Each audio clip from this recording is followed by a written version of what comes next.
शर्मा परिवार की शर्तें सुनकर हर कोई हैरान था, लेकिन सबसे ज्यादा हैरान खुद पोद्दार परिवार था।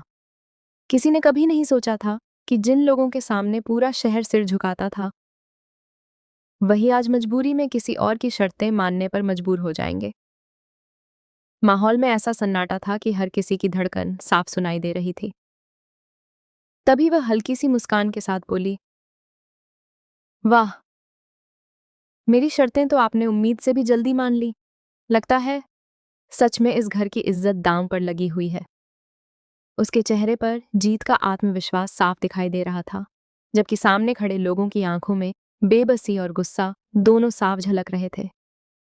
उसने बिना घबराए आगे कहा, अब आपके पास पीछे हटने का कोई रास्ता नहीं है। जैसा वादा किया था वैसा ही होगा। इतना कहकर उसने घड़ी की ओर देखा और बेहद शांत आवाज में बोली, आप लोगों के पास ठीक 5 मिनट है। मैं अपना सामान पैक करके नीचे आ जाऊंगी, लेकिन मेरी भी एक आखिरी शर्त है। सभी की निगाहें उसकी ओर टिक गईं। किसी को समझ नहीं आ रहा था कि अब वह और क्या मांगने वाली है। उसने मुस्कुराते हुए कहा, इन 5 मिनटों तक ढोल की आवाज बिल्कुल बंद नहीं होनी चाहिए।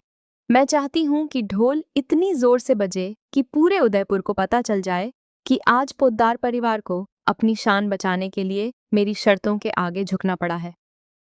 उसकी यह बात सुनते ही पूरा माहौल जैसे जम गया। परिवार के बड़े बुजुर्ग शर्म से सिर झुकाकर खड़े थे, जबकि कुछ लोग गुस्से में उसे घूर रहे थे। मगर अब कोई कुछ नहीं कर सकता था। आखिरकार मजबूरी में ढोल वालों को इशारा किया गया और अगले ही पल ढोल की तेज आवाज पूरे आंगन में गूंजने लगी।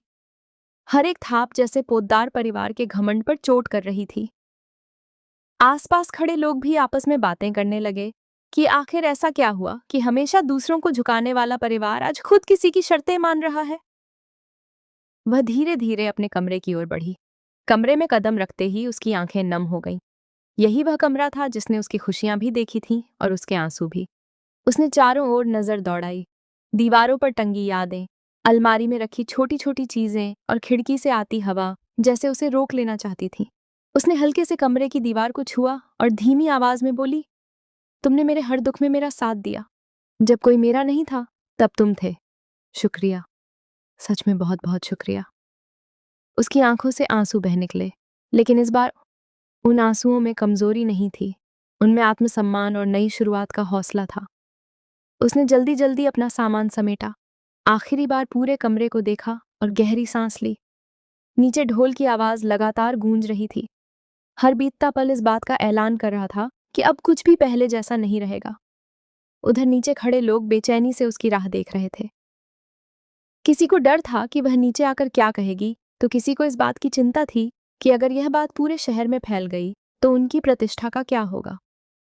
लेकिन सबसे बड़ा सवाल अभी भी बाकी था, क्या उसकी यह विदाई सच में हमेशा के लिए होगी, या फिर यह किसी ऐसे तूफान की शुरुआत है जो पूरे पोद्दार परिवार की किस्मत बदल देगा।